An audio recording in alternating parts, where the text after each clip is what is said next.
नमस्कार किसान भाइयों, मैं सोहन कुमार आपका मंगल कामना करता हूँ। कल हम चर्चा कर रहे थे कि वेस्ट डिकम्पोज़र कैसे बनाएं।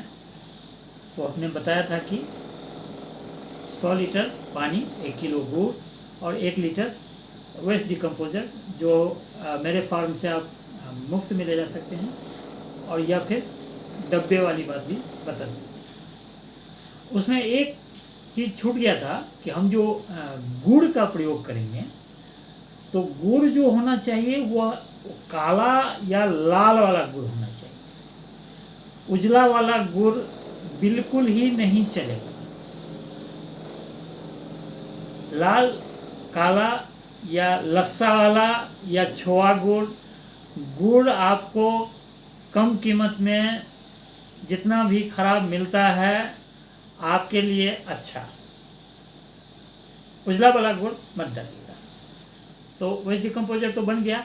अब जो है सो उसको जो खेतों में प्रयोग करना है, तो खेतों में प्रयोग करने के लिए हमारे राज्य में ये एक समस्या है कि हमारी जो ज़मीन है वह टुकड़ों में बटी है। ये तो राज्य की समस्या है। हमारे घर की समस्या ये है कि हम उसको आपस में अच्छी तरह से बंटवारा नहीं कर पा रहे हैं। मेरे पास जो यहाँ पे 4.5 बीघे का प्लॉट है, उसका कारण यह है कि हमने जो अपने ज़मीनों को, अपने पिताजी के ज़मीनों को जो बंटवारा किया,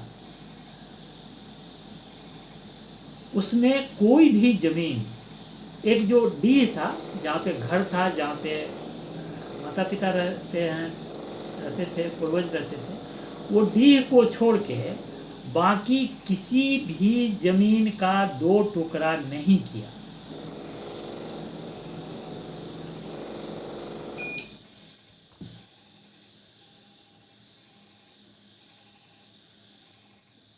तो ऐसा जो है सो आप भी कर सकते हैं। और ऐसा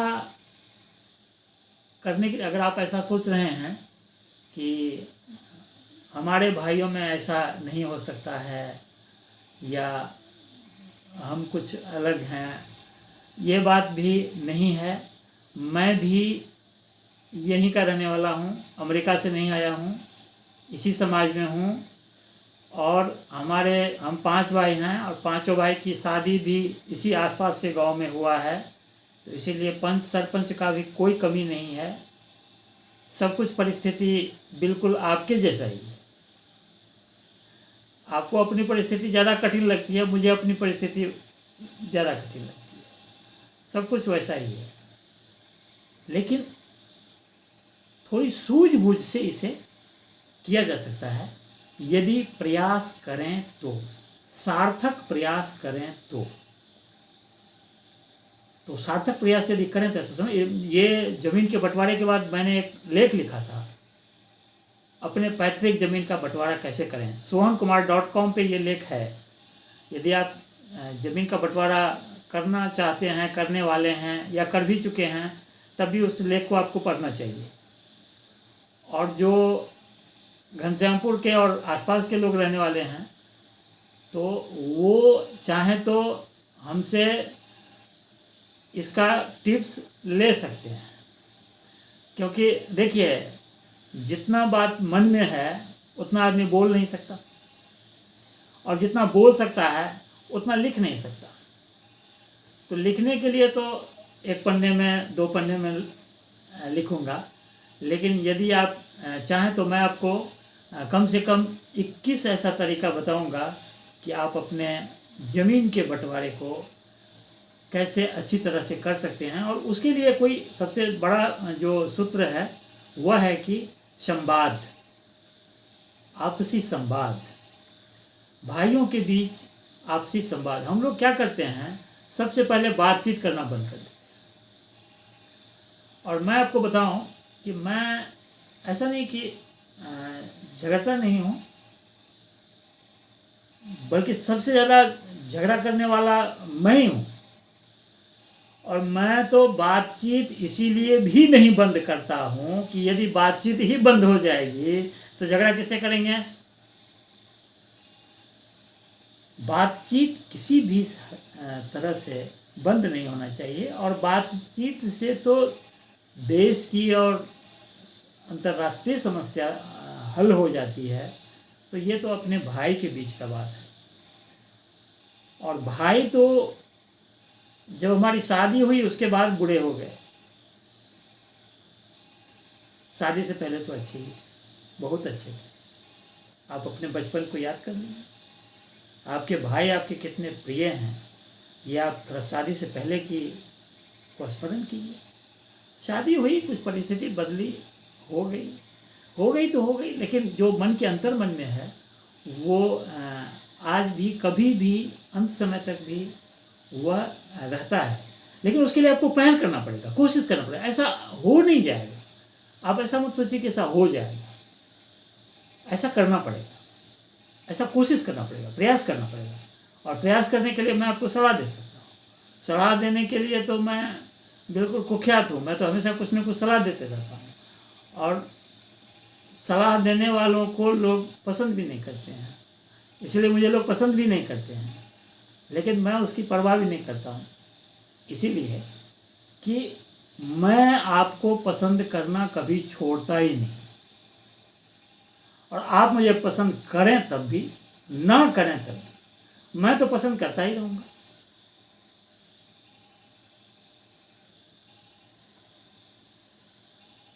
थोड़ी सी अगर ईगो को कम कर लें, कहाँ लेके जाएंगे ईगो। तो मैं आपको बता रहा हूँ कि आप अपने ज़मीन को, पैतृक ज़मीन को अच्छी तरह से बंटवारा कर सकते हैं। ज़मीन का बंटवारा यदि अच्छी तरह से हो जाए तो फिर खेती में आनंद आता है। अब सरकार तो चकबंदी कर नहीं रही है, उसको तो अपना दूसरे काम में लगी हुई है, जातीय जनगणना वगैरह में लगी हुई है, उसको बहुत काम है। लेकिन हम अपने पारिवारिक स्तर पे उसे हल कर सकते हैं, और यदि हम कोशिश करें तो जरूर कर सकते हैं।